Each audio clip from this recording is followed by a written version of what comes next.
झूठ और भ्रम की राजनीति से भी जब विपक्ष नरेंद्र मोदी को तीसरी बार प्रधानमंत्री बनने से नहीं रोक पाया, तो अब उसका सारा फोकस सारे 3-5 करके सरकार गिराने पर है कि कुछ भी 3-5 करो लेकिन सरकार गिरा दो, नरेंद्र मोदी को किसी तरह से कमजोर कर दो। और इसलिए नरेंद्र मोदी की सरकार तो उनके निशाने पर है ही, अब यूपी की योगी सरकार को भी गिरा देने के मॉनसून ऑफर निकाले जा रहे हैं। इतना ही नहीं, बीजेपी ने तो आज कुछ ऐसे सवाल पूछ दिए जिसके बाद प्रधानमंत्री नरेंद्र मोदी की जान क्या खतरे में है, इस बात का भी सवाल चर्चा का विषय बन गया। क्या मोदी पर भी ट्रंप की तरह कोई हमला हो सकता है क्या? ये बातें होने लगी हैं। आज आपको विस्तार से एक एक चीज बताऊंगा, यह भी दिखाऊंगा कि आज नरेंद्र मोदी ने कैसे वो काम किया कि बीजेपी में नया जोश आया है। लेकिन पहले देखिए कि जब सारे तिकड़म लगाकर इंडी गठबंधन नरेंद्र मोदी को तीसरी बार पीएम बनने से नहीं रोक पाया, तो अब वो बीजेपी के सबसे चर्चित मुख्यमंत्री योगी आदित्यनाथ को रोकने में लगा है। जैसे मोदी को रोकने के लिए इंडी गठबंधन ने ऑपरेशन एनडीए चलाया, वैसे ही यूपी में योगी के खिलाफ ऑपरेशन मॉनसून चलाया जा रहा है। जैसे इंडी गठबंधन ने एनडीए में फूट डालने की कोशिश की, वैसे ही यूपी में योगी के खिलाफ बीजेपी में फूट डालने की कोशिशें हो रही हैं। जैसे इंडी गठबंधन ने मोदी को रोकने के लिए नीतीश और नायडू को भर भर कर ऑफर दिए, वैसे ही अब इंडी गठबंधन योगी के खिलाफ मॉनसून ऑफर लेकर आया है। दरअसल इंडी गठबंधन जून से यह माहौल बना रहा है कि नरेंद्र मोदी की सरकार तो अब गिरी कि तब गिरी। लालू यादव कह चुके हैं कि अगस्त में नरेंद्र मोदी की सरकार नहीं बचेगी, लेकिन जब इंडी गठबंधन को मोदी की सरकार गिराने के कोई आसार नहीं दिख रहे, तो अब वो यूपी में हाथ पैर मारने लगे ताकि ये कह सके कि अगस्त में उन्होंने कोई तो क्रांति कर ही दी। आप ये देखिए कि कैसे इंडी गठबंधन योगी आदित्यनाथ के पीछे हाथ पैर धोकर पड़ गया। जब इंडी गठबंधन को यह समझ आ गया कि भाई नरेंद्र मोदी का योगी आदित्यनाथ पर भरोसा कायम है और उनकी कुर्सी को कोई खतरा नहीं है। भाई अभी कल तक तो यही कह रहे थे कि मोदी योगी को हटाने वाले हैं, मोदी योगी को हटाने वाले हैं, यही नैरेटिव चल रहा था। जब समझ में आ गया कि मोदी तो योगी को हटाने वाले नहीं है, जो बात हम पाठशाला में कब से कह रहे हैं, तो फिर इंडी गठबंधन अब योगी आदित्यनाथ के खिलाफ नया पैंतरा लेकर आया। योगी आदित्यनाथ के कट्टर सियासी दुश्मन अखिलेश यादव ने सोशल मीडिया में खुला ऐलान कर दिया कि मॉनसून ऑफर 100 लाओ, सरकार बनाओ। यानी अखिलेश यादव ने इशारों में कह दिया कि बीजेपी में योगी आदित्यनाथ से नाराज जो कथित गुट है वो बीजेपी से अलग हो जाए और समाजवादी पार्टी के समर्थन से सरकार बना ले। यानी अखिलेश यादव खुल्लम खुल्ला डंके की चोट पर योगी की सरकार को तोड़ने के लिए सियासी ऑफर बांट रहे हैं, खुले में दे रहे हैं बॉस, और उसे मॉनसून ऑफर का नाम दे रहे हैं। अब आप सोचिए, ये वही इंडी गठबंधन है जो दिन रात नरेंद्र मोदी के खिलाफ संविधान का एजेंडा चलाता है, खुद को संविधान का सबसे बड़ा रक्षक बताता है, और उसी के नेता एक चुनी हुई सरकार को खुलेआम गिराने के लिए जोड़ तोड़ की राजनीति करने के ऑफर दे रहे हैं, मॉनसून ऑफर दे रहे हैं। और फिर ये लोग कहते हैं कि मोदी राज में संविधान खतरे में। ये खुल्लम खुल्ला करें तो ठीक, ये विधायक तोड़ने की बात करें, मॉनसून ऑफर बताएं तो ठीक, वहां बीआरएस के विधायक सांसद तोड़ ले, कांग्रेस अपने में मिला ले तो ठीक। इनका वॉशिंग मशीन नहीं कहलाएगा, इनके ऑफर नहीं कहलाएंगे, सब संविधान के दायरे में हो रहा है। मतलब अपने फायदे के लिए संविधान की धज्जियां आप उड़ाएं और दोष नरेंद्र मोदी पर लगाएं। और अखिलेश यादव के इस ऑफर पर उनके परम मित्र राहुल गांधी एकदम चुप हैं, जबकि यही राहुल गांधी बीजेपी पर आरोप लगाते हैं कि वो ऑपरेशन लोटस चलाकर उनके नेताओं को तोड़ती है। लोकसभा चुनाव में तो कांग्रेस ने अपने मैनिफेस्टो में वादा किया था कि वो दल बदल कानून में संशोधन करेगी, लेकिन अब राहुल गांधी को अखिलेश यादव के इस मॉनसून ऑफर में कोई जोड़ तोड़ की राजनीति नहीं दिखती। और कैसे दिखेगी जब उनकी खुद की सरकार तेलंगाना में जोड़ तोड़ कर रही है, धड़ाधड़ कांग्रेस में बीआरएस के लोग शामिल हो रहे हैं। किस मुंह से राहुल गांधी सवाल पूछेंगे अखिलेश यादव से? अखिलेश यादव ने अपने सोशल मीडिया पोस्ट में किसी का नाम तो नहीं लिखा, लेकिन यह माना जा रहा है कि अखिलेश यादव का यह ऑफर सीधे सीधे यूपी के डिप्टी सीएम केशव प्रसाद मौर्य के लिए, जिसे लेकर इंडी गठबंधन यही दावा कर रहा है कि केशव प्रसाद मौर्य योगी आदित्यनाथ से नाराज चल रहे हैं। केशव प्रसाद मौर्य यूपी में बीजेपी के बड़े ओबीसी चेहरा है। अखिलेश यादव भी पिछड़ों की राजनीति करते हैं। यूपी में ओबीसी 40% से ज्यादा है। अखिलेश यादव कल तक केशव प्रसाद मौर्य पर तंज कर रहे थे, बिना नाम लिए उनके लिए लौट कर बुद्धू घर को आए जैसे शब्द लिख रहे थे। आज योगी आदित्यनाथ के विरोध के चक्कर में केशव प्रसाद मौर्य को मॉनसून ऑफर दे रहे हैं। समाजवादी पार्टी के लोग कह रहे हैं कि केशव प्रसाद मौर्य का बीजेपी में अपमान हो रहा है, उन्हें अपना सम्मान पाने के लिए अखिलेश का ऑफर मंजूर कर लेना चाहिए। यह वो पार्टी कह रही है जिस पार्टी पर आरोप है कि भाई मुलायम सिंह तक का अपमान हुआ, चाचा शिवपाल का अपमान हुआ, अखिलेश यादव ने सारी सत्ता पार्टी की अपने हाथ में ले ली, बड़ों का अपमान करके। यह आरोप समाजवादी पार्टी पे लगता रहा है। वो आज याद दिला रहे हैं कि बीजेपी में किसका अपमान और सम्मान हो रहा है। सुनिए एक बार समाजवादी पार्टी के प्रवक्ता मनोज यादव क्या कह रहे हैं, फिर आपको आगे की बात बताता हूं। तो अगर किसी को लगता है कि हम बड़े कद के नेता हैं, हमारा कद बड़ा है उत्तर प्रदेश में, हमारी वजह से सरकार बनी थी, तो उनको अपने सम्मान को और अपनी जो उनके तमाम सारे फॉलोअर हैं उनके बारे में सोचना चाहिए। 100 लाओ, मुख्यमंत्री की गद्दी पाओ, सरकार बनाओ और सम्मान पाओ। अच्छा, ये पिन मारने का प्रयास कर। 2 दिन पहले तक ये लोग कह रहे थे कि योगी तो जाने वाले हैं, अब दूसरे को मनाकर दूसरे को अपनी तरफ खींच के योगी को सत्ता से हटाने का प्रयास कर रहे हैं।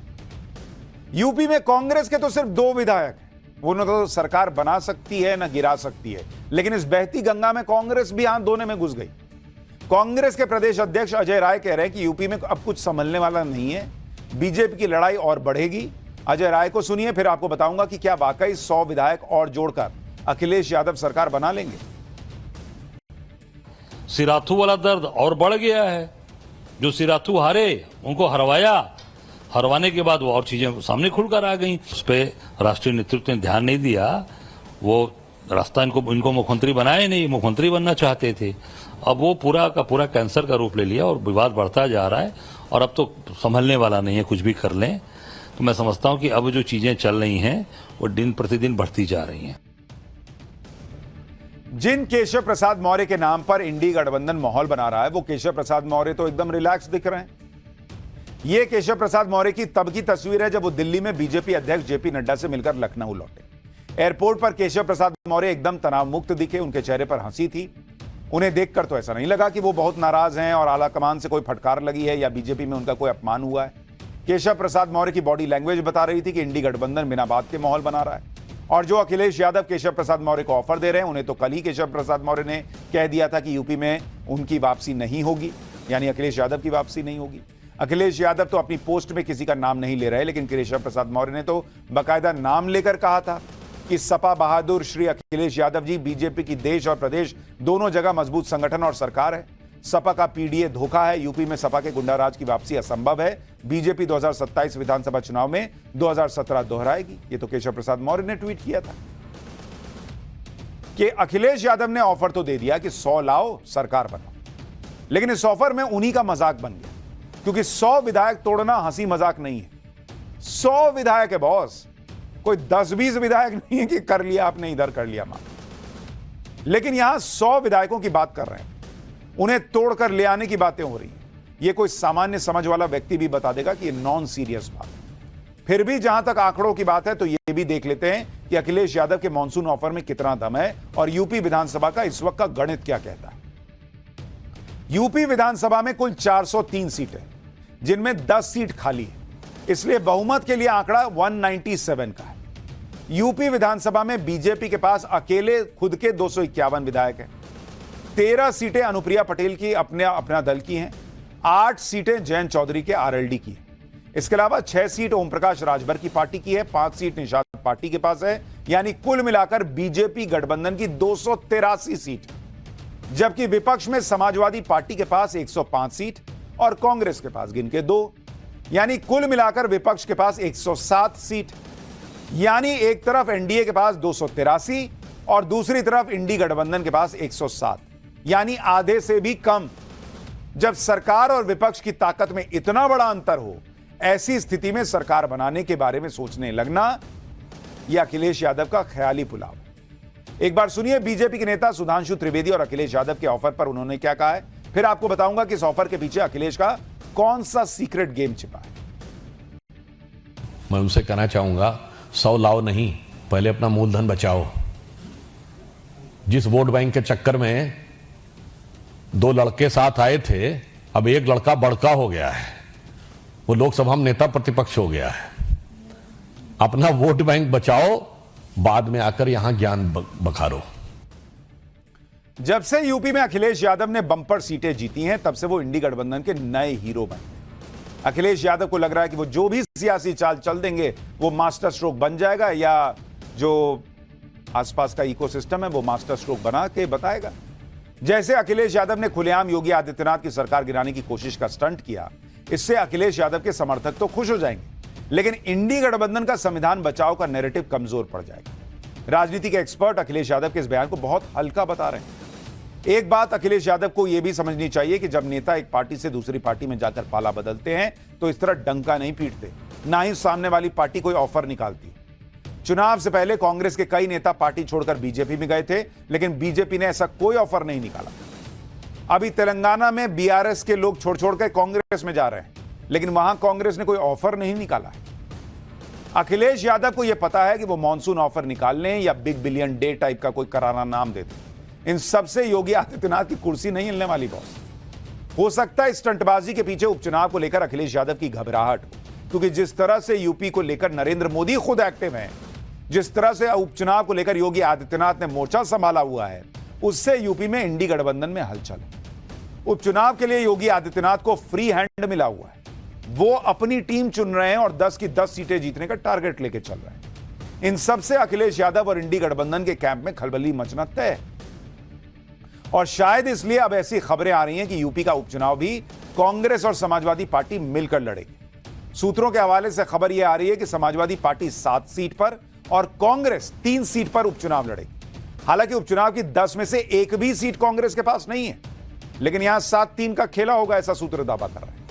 21 जुलाई को कांग्रेस ने लखनऊ में उन जिला अध्यक्षों की बैठक बुलाई जिनके जिलों में विधानसभा चुनाव होने, यानी ये सारी सियासी स्टंटबाजी के पीछे यूपी का उपचुनाव है, जिसे जीतकर इंडी गठबंधन लोकसभा चुनाव में मिली हार के दर्द को कुछ कम करना चाहे। लोकसभा चुनाव में तो इंडी गठबंधन नरेंद्र मोदी को सियासी लड़ाई में नहीं हरा पाया, लेकिन क्या नरेंद्र मोदी के खिलाफ इस लड़ाई को कई नेता अब इतना पर्सनल ले जा चुके हैं कि जाने अनजाने नरेंद्र मोदी की जान को खतरे में डाल रहे हैं?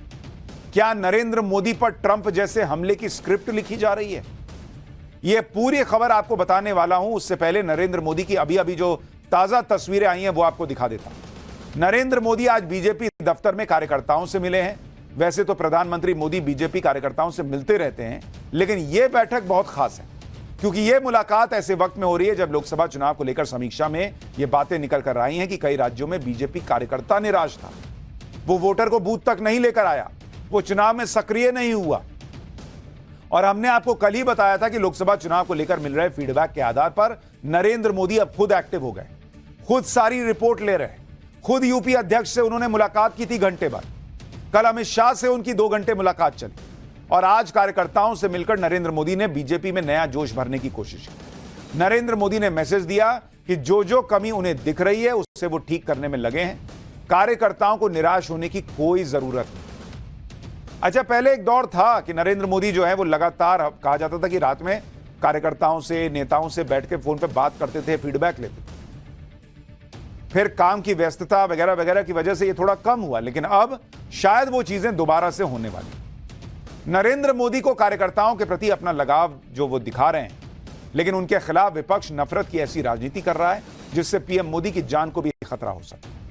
इसलिए यह सवाल उठ रहे हैं कि क्या नरेंद्र मोदी के खिलाफ भी विपक्ष के नेता अपने समर्थकों को इस हद तक भड़का रहे हैं कि वो नरेंद्र मोदी पर ऐसा हमला करने की सोचें या कोशिश करें जैसा अमेरिका में डोनाल्ड ट्रंप पे हुआ। यह सवाल उठ रहा है। डोनाल्ड ट्रंप पर हमले के पीछे की एक वजह यह बताई जा रही है कि वहां की राजनीति बहुत कट्टर हो गई और चुनाव में जीत हार को अब जिंदगी और मौत का सवाल बना दिया गया। और ऐसी कट्टरता भारत की राजनीति में भी नरेंद्र मोदी के खिलाफ दिखती रही है, क्योंकि अक्सर यही होता आया है कि चुनाव में नेता जितना भी एक दूसरे को बुरा भला कहें, लेकिन एक दूसरे के खिलाफ हिंसा को नहीं भड़काया गया, ना ही हिंसा को जस्टिफाई किया गया। और चुनाव जीतने के बाद हारने वाले नेता जीतने वाले को कम से कम बधाई तो दे ही देते थे, एक मैसेज तो कर ही देते थे, लेकिन अब यह परंपरा भी टूट गई। नरेंद्र मोदी के खिलाफ सियासी लड़ाई को इंडी गठबंधन इतना पर्सनल ले चुका है कि नरेंद्र मोदी को प्रधानमंत्री बनने पर इंडी के बड़े नेताओं ने बधाई तक नहीं दी थी। भाई, ममता बनर्जी के लिए यह दावा किया गया कि जब नरेंद्र मोदी शपथ ले रहे थे वो अपने घर में अंधेरा करके बैठ गई थी। मतलब आप सोचिए कि किसी नेता से इस लेवल की नफरत क्यों। और यह फिर सवाल उठता है कि यह नफरत कहां जाकर रुकेगी। इसलिए नरेंद्र मोदी को लेकर यह डर पैदा होने लगा है लोगों के अंदर कि कहीं इस सियासी लड़ाई में उनकी जान को खतरा न हो। आज बीजेपी ने प्रेस कॉन्फ्रेंस कर खुलकर कहा कि विपक्ष नरेंद्र मोदी के खिलाफ लोगों को उकसा रहा है, उनके खिलाफ मौत और हिंसा जैसे शब्दों का इस्तेमाल हो रहा है और यह बहुत खतरनाक है। सुनिए बीजेपी नेता सुधांशु त्रिवेदी ने आज क्या कहा है, फिर राहुल गांधी के वो बयान सुनाऊंगा जिसमें वो लोगों को नरेंद्र मोदी को लेकर क्या कह रहे थे। आप सुनेंगे तो खुद ही सब याद आ जाएगा। एक दुखद परंतु चिंताजनक बात यह है कि प्रधानमंत्री श्री नरेंद्र मोदी जी के विरुद्ध इस प्रकार के शब्दों का प्रयोग, और मैं साफ शब्दों में कहूंगा हिंसा के लिए उकसाने वाली भाषा निरंतर प्रयोग की जा रही है। अभी आपको ध्यान हो, कांग्रेस के नेता प्रतिपक्ष राहुल गांधी जी ने चुनाव प्रचार के दौरान पिछले वर्ष कई बार अपमानजनक शैली में मोदी जी के लिए मारना, डंडे मारना इत्यादि शब्दों का प्रयोग किया।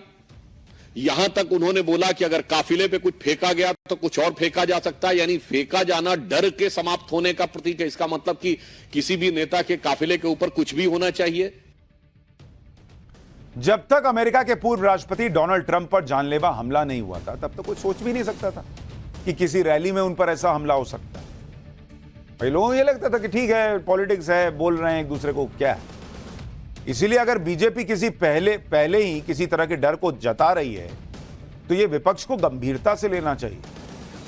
इंतजार नहीं करना चाहिए कि किसी के ऊपर कोई हमला हो जाए तब बात हो कि भाई अरे अरे वो तो गजब बोल दिए थे हम लोग, इसलिए वो तो नहीं हुआ।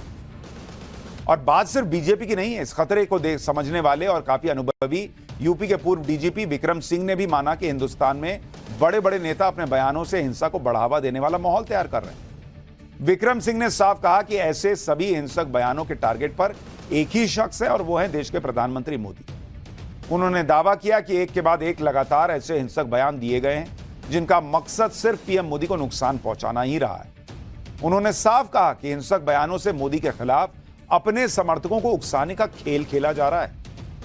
राहुल गांधी के उन बयानों का भी उन्होंने जिक्र किया जिसमें वो नरेंद्र मोदी के खिलाफ हिंसा को उकसा रहे हैं।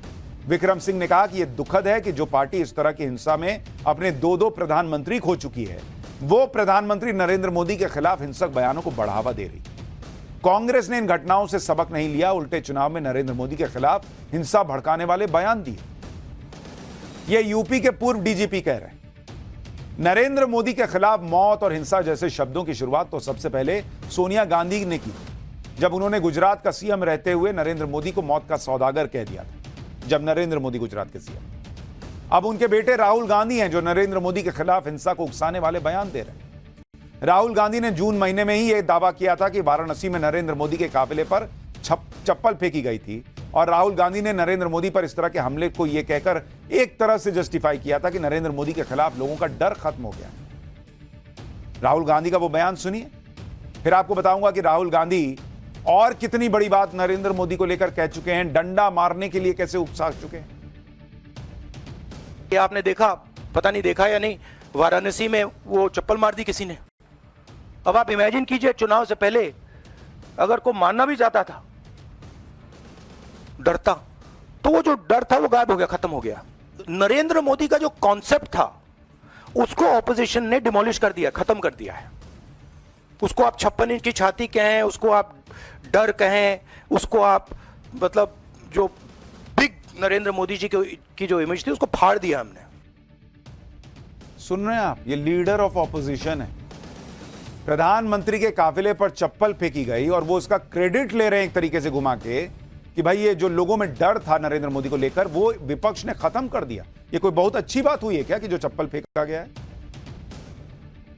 फिर तो कल को कोई हमला करने वाला होगा, उसके मन में भी आएगा कि ओ डर तो अब खत्म हो गया, अब कुछ भी किया जा सकता है। यही बात बीजेपी कह रही। इसी तरह राहुल गांधी ने साल 2020 में नरेंद्र मोदी के खिलाफ हिंसा को भड़काने के लिए भड़काया था और यह कहा था कि नरेंद्र मोदी घर से निकले तो देश के युवा उन पर हमला करें। आपको वो बयान याद दिलाता। ये जो नरेंद्र मोदी अभी भाषण दे रहा है, मैं आपको बता रहा हूं, 6 महीने बाद, 7-8 महीने बाद ये घर से नहीं निकल पाएगा। हिंदुस्तान के युवा इसको ऐसा डंडा मारेंगे, इसको समझा देंगे कि हिंदुस्तान के युवा को रोजगार देने के बिना ये देश आगे नहीं बढ़ सकता है। राहुल गांधी क्या सोचते हैं, क्या बोलते हैं, ये तो वही जानते हैं। लेकिन डोनाल्ड ट्रंप पर हमले के बाद, क्योंकि वहां डोनाल्ड ट्रंप, जो बाइडेन, इन लोगों के बीच ऐसी ही तीखी बातें होती थी और फिर नतीजा क्या हुआ वो अब दुनिया देख रही। इसलिए अब लोग कह रहे हैं कि बॉस राहुल गांधी तो बोलने के लिए बोल जाते हैं, क्या सोच समझ के बोलते हैं वही जानते हैं, लेकिन कहीं इसका बुरा परिणाम इस देश को ना भुगतना पड़े। कुछ दिन पहले संसद में राष्ट्रपति के अभिभाषण पर जवाब देते हुए भी राहुल गांधी ने खूब हिंसा बोला था। आपको साल जनवरी 2022 की तस्वीर दिखाता हूं, जब पंजाब के फिरोजपुर में प्रधानमंत्री नरेंद्र मोदी का काफिला 20 मिनट तक एक फ्लाईओवर पर फंस गया था। उस वक्त प्रधानमंत्री की सुरक्षा में लगी एसपीजी के हाथ पांव फूल गए थे, क्योंकि फ्लाईओवर पर सामान्य ट्रैफिक भी था, आगे लोगों की भीड़ थी। उस वक्त पंजाब में कांग्रेस की सरकार थी और उसने पीएम मोदी की सुरक्षा में चूक पर गलती मानने के बजाय एसपीजी पर आरोप लगा दिया था कि उसने बिना बताए रूट चेंज कर दिया। तब के पंजाब के कांग्रेसी सीएम चरणजीत सिंह चन्नी ने तो पीएम की सुरक्षा के साथ समझौते की बात को ही नकार दिया था। हालांकि इस मामले में बाद में फिरोजपुर के एसपी समेत कई अधिकारियों पर गाज गिरी थी। उस वक्त भी मैं पाठशाला में कांग्रेस से मैंने यह सवाल पूछा था कि जो व्यक्ति उस फ्लाईओवर पर फंसा है वो आपका सियासी दुश्मन बाद में है, देश का प्रधानमंत्री पहले है बॉस। लेकिन लगता है कि तब से लेकर अभी तक कांग्रेस में अप्रोच रहा है उसमें कोई सुधार नहीं हुआ है। कई लोग तो मजाक बना रहे थे कि नरेंद्र मोदी 56 इंच छाती की बात करते हैं और डर गए फ्लाईओवर पर फंस गए। तो यह भी एक फैक्ट है कि कांग्रेस ने आज की डेट में ऐसे ऐसे सांसद बना रखे हैं जो एक समय पर नरेंद्र मोदी को बोटी बोटी काटने की धमकी दे चुके हैं। ऐसे एक सांसद है इमरान मसूद, जिन्हें इस लोकसभा चुनाव में कांग्रेस ने यूपी के सहारनपुर से टिकट दिया और इमरान मसूद कांग्रेस के टिकट पर चुनाव जीतकर सांसद भी बने। इतना ही नहीं, कांग्रेस के कई नेता नरेंद्र मोदी के खिलाफ हिंसक बयान दे चुके। जून 2022 में कांग्रेस नेता सुबोधकांत सहाय ने कहा था कि मोदी हिटलर की मौत मरेगा। अप्रैल 2024 में कांग्रेस नेता चरणदास महंत ने कहा था कि हमें मोदी का सिर फोड़ने वाला आदमी चाहिए। फरवरी 2023 में कांग्रेस के विरोध प्रदर्शन में मोदी तेरी कब्र खुदेगी जैसे नारे लगाए गए थे। अप्रैल 2024 में कांग्रेस नेता कवासी लखमा ने कहा कि कवासी लखमा जीतेगा, मोदी मरेगा। मार्च 2024 कांग्रेस नेता जीएस मंजुनाथ ने उन्होंने कहा कि अगर मुझे वो यानी पीएम मोदी मिल गया तो पैर में जो रहेगा उसी से मारूंगा। ये होता रहा है और नेता बोलते हैं, उसका इफेक्ट उनके समर्थकों में, कार्यकर्ताओं में या किसी और फॉलोअर में क्या हो रहा है वो कोई नहीं जानता। और इसलिए इन नेताओं को सोचना चाहिए कि अमेरिका में ट्रंप के साथ जो हुआ वो खतरा वो भारत के लिए पैदा ना कर दे। विपक्ष के नेताओं को यह समझना चाहिए कि कोई भी खतरा न्योता देकर नहीं आता। भले ही इंडी गठबंधन के नेता खुद किसी हिंसा का हिस्सा न बने, लेकिन समर्थकों का क्या भरोसा। अपने नेता के किसी भड़काऊ बयान पर अगर कोई समर्थक उकसावे में आकर नरेंद्र मोदी पर भी वैसे ही हमला करने की कोशिश करे जैसा डोनाल्ड ट्रंप पर हुआ, तो आप सोचिए स्थिति कितनी खतरनाक हो जाएगी।